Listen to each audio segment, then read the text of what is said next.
pas parler à ses frères, avoir un frère en psychiatrie. Anis et moi on se détestait. Mes deux petits frères, j'avais pas d'affinité avec eux. Mon père, pas du tout, aucune. Et franchement, on se calculait à peine, vraiment, le salem et encore. Wallah. Donc en fait, je me sentais seule. J'ai eu ce besoin, j'ai eu ce truc, je sais pas pourquoi j'ai fait ça. Au lieu de me dire, ça y est, Mouna, genre, reste.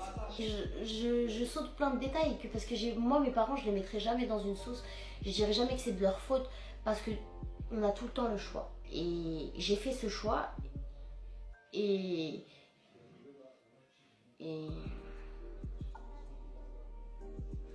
Attendez, je fais une pause. Attendez.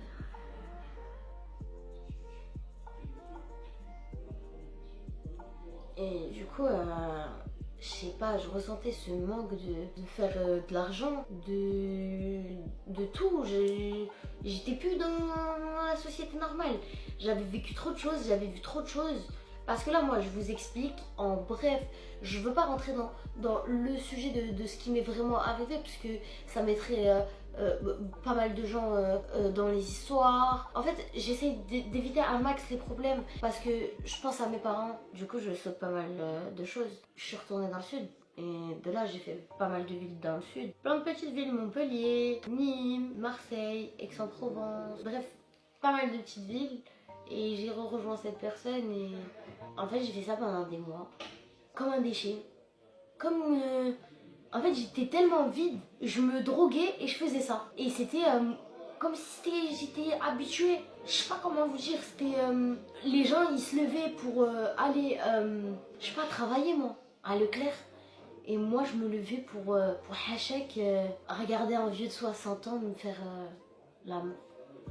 C'est même pas l'amour, c'est... tout, voilà. Et je vous le dis, sans larmes, vous dites, elle est tarée. J'en suis sûre, vous devez vous dire, même moi je sais pas comment je fais pour pas pleurer. J'ai l'impression que c'est nerveux, je suis stressée, je sais pas comment vous dire.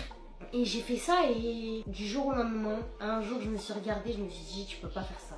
Tu peux pas faire ça toute ta vie. Et il faut savoir que mes parents, on s'appelait presque jamais. En fait, je me suis éloignée de mes parents, je sais pas comment dire, le jour où mon père m'a mis dehors, il m'a mis dans une bulle.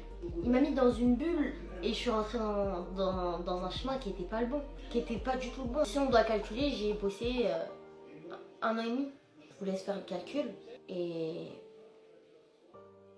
j'ai réussi d'avoir une vie normale tout en oubliant ce que j'ai fait.